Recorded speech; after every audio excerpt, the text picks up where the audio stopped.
The one behind the mirror. No one in the dorm wanted room 213. Too many stories surrounded it. Whispers about footsteps at night, shadows behind the glass, and the boy who ran out screaming barefoot one winter night and never came back. But Artem didn't believe in ghost stories. He just needed a place to sleep.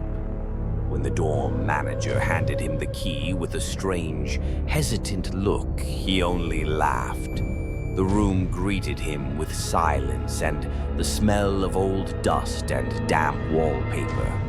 A single flickering bulb, peeling paint, and a massive mirror stretching across the wall opposite the bed.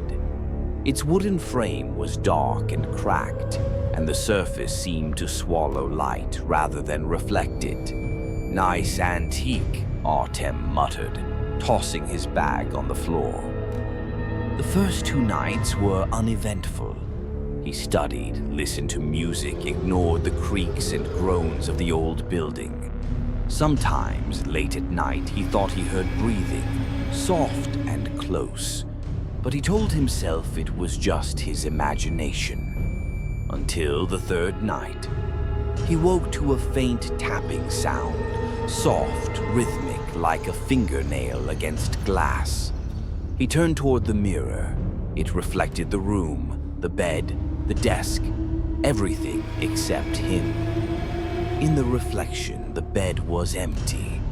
Artem sat up, heart pounding, and the reflection caught up, suddenly showing him sitting there. He switched on the light.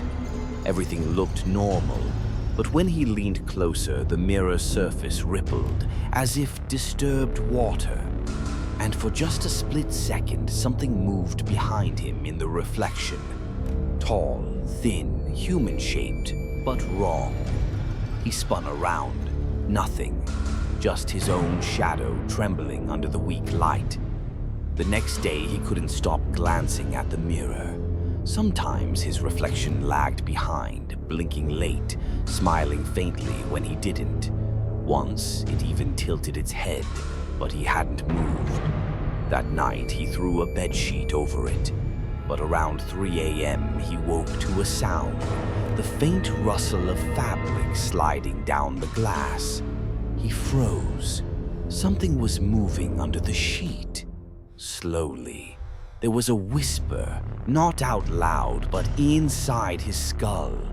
"Why do you stare at me when I'm the one watching you?" He ripped the sheet away, and froze. His reflection stood there, hands pressed against the glass, eyes black as ink, smiling a smile that wasn't his.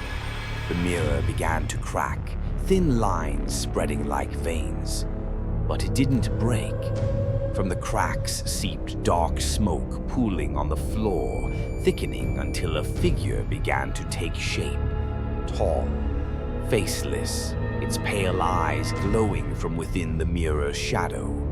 "You're not my reflection, Artem," it whispered. "I am yours." The light flickered once, twice, then died.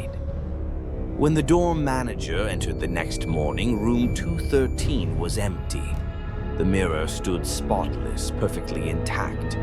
Only now it showed a neatly made bed, and in the reflection a boy standing by the window, watching her leave. No one moved into room 213 again, but late at night, students passing by swear they can see eyes in the mirror, following them down the hallway.